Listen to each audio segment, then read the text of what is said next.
যে আপনারা নাকি রাশিয়া থেকে একটা কেমিক্যাল আনছেন, সেটা বিরোধী দলের নেতা উপরে যাতে ছোড়া হবে, যার মাল্টি অর্গান ফেলিয়ার হয়ে যায়, এরকম একটা চক্রান্ত।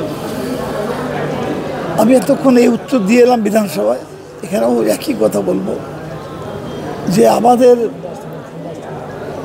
কোনো রাজনৈতিক নেতাকে মেরে ইলেকশন জেতার প্রয়োজন মনে হয়নি এখনো পর্যন্ত।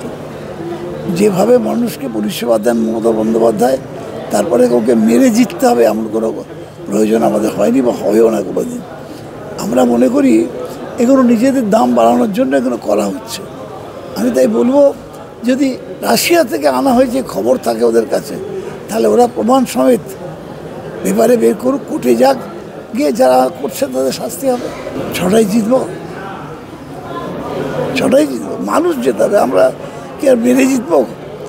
এমন কোনো ঘটনা কোনো ছোট কেন্দ্রে হয়নি যেখানেতে রিগিং হয়েছে, বুথ জ্যাম হয়েছে, মেরে তাড়িয়ে দেওয়া হয়েছে, সিপিএমের মতন বাড়িতে সাদা থান দেওয়া হয়েছে, এসব কোথাও হয়নি। পিসফুল ইলেকশন হয়েছে, ছোটোখাটো ঝগড়া সব জায়গায় হয়। এই হয়তো ক্যান্ডিডেট 10টা লোক নিয়ে বুথে ঢুকতে গেছে, বাধা দেওয়া হয়েছে। এরকম চিরকাল আমাদেরও দিয়েছে, আমরাও দিয়েছি। স্বাভাবিকভাবেই যে কথা বলছে ওর জন্য কোনো নিজেদের ভ্যালু বাড়াবার চেষ্টা করছে, পলিটিক্যাল ভ্যালু বাড়াবার চেষ্টা করছে। ভ্যালু আস্তে আস্তে জিরো হয়ে যাচ্ছে, তো বুঝতে পারছে। দেখুন, দুটো জিনিস মনে রাখবেন, ট্যাব দেওয়াটা তো নিশ্চয়ই মানুষ, মমতা ভালো কাজ করেছে। এখন সমাজে খারাপ লোক আছে, ভালো লোকও আছে, তার প্রতিফলন সব দলে আছে।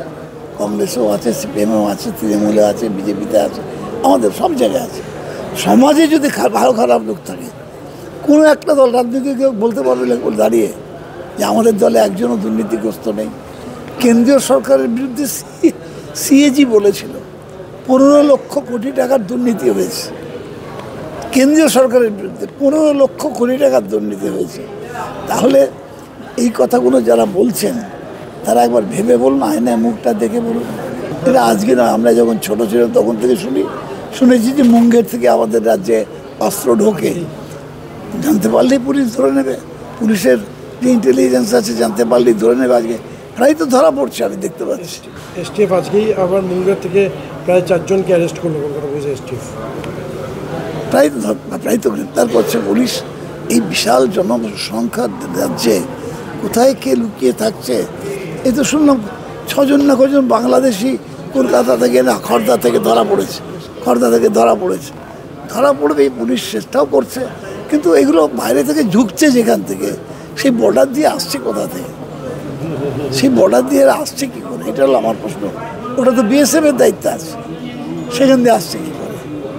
এত বছর পুরসভায় থেকেছেন, লালবাড়িতে সাপ কখনো দেখেছেন? না, আমি চাকরি করেছি 2004 অবধি, 1966 থেকে 38 বছর। তারপরে এখনও ইউনিয়ন করি 80 প্রায়। স্বাভাবিকভাবেই এই দীর্ঘ সময় আমি কখনো কিন্তু সাপ দেখিনি। আমরা অনেকবার এখানে রাজ্যে গেছি, রাতের বেলা আমাদের ছেলেরা মাটিতে শুয়ে কাটিয়েছে, বন ভাঙতে হবে, সিপিএম ডেকেছে, আমার এখানেই শয়ে ছেলে থেকে গেছে অফিসে, এখানে রাত্রেবেলা খিচুড়ি রান্না করে খেয়েছি, কিন্তু কখনো সাপ দেখিনি আমরা। একবার না দুবার আমি পেঁচা দেখেছিলাম। পেঁচা এসে ওই ওরা তো আলো, রাত্রেবেলা আলো দেখে বুঝতে পারে না, ওই ঝাপটা করতে মেয়রের ঘরের ওই গেটের মুখে কোনায় বসেছিল, সাদা পেঁচা বসেছিল। তো আমরা এটা দেখেছি, কিন্তু কখনো কোনো রকম মানে সাপ আমি কখনো দেখিনি। ইঁদুর দেখেছি এখানে, ওই ময়লা ফেলার জায়গাতে ইঁদুর আমি দেখেছি, কিন্তু সাপ দেখিনি।